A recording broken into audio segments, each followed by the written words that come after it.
এই তিনটা দাবি মূলত রাষ্ট্রপতিকে অভিশংসন করার জন্য এবং সংবিধান সংস্কার পরিষদের শপথ গ্রহণ করা এবং জুলাই গণহত্যা যারা জড়িত ছিল তাদেরকে তাদের বিচারের আওতায় নিয়ে আসা। এই যে জুলাইয়ের গণহত্যার সাথে যারা জড়িত আছেন তারা কিন্তু দেখা গেছে যে রিসেন্টলি তারা একটু বেশি করছেন। রাষ্ট্রপতি চুপ্পু যিনি আছেন উনি কিন্তু 2024 সালের নির্বাচনের পর থেকেই আছেন এবং সবাই সংবিধানের অজুহাত দিয়েই কিন্তু ওনাকে রাখা হয়েছে এখনো পর্যন্ত।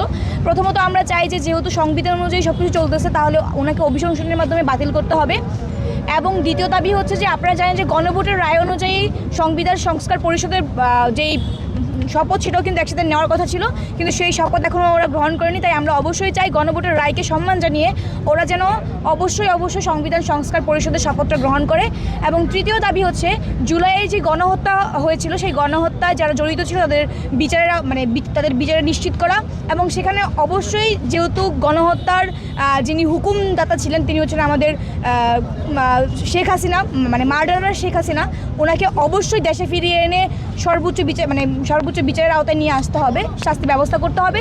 এবং এই যে জুলাইয়ের গণহত্যার সাথে যারা জড়িত আছেন তারা কিন্তু দেখা গেছে যে রিসেন্টলি তারা একটু বেশি করছেন, তারা কিন্তু তাদেরকে সামনে নিয়ে আসার চেষ্টা করছেন।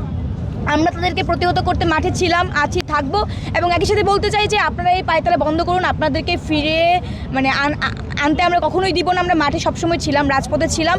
এই তিনটা দাবি মূলত রাষ্ট্রপতিকে অভিশংসন করার জন্য এবং সংবিধান সংস্কার পরিষদের শপথ গ্রহণ করা এবং জুলাই গণহত্যা যারা জড়িত ছিল তাদেরকে তাদের বিচারের আওতায় নিয়ে আসা হচ্ছে যে আমাদের মূল দাবি ছিল আজকে। আসলে আমাদের যে তিনটি দাবি আছে আপনারা জানেন যে আজকে প্রথম অধিবেশনের এই সংসদের সামনে আমরা আজকে আমাদের দাবিগুলো নিয়ে এসেছি।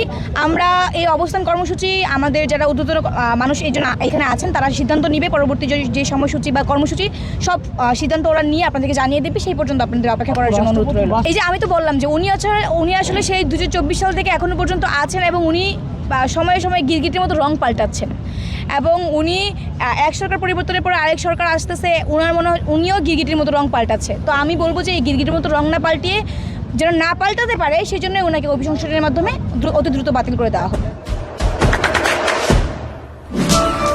দেশে দেশে সবার সাথে দ্য নিউজ।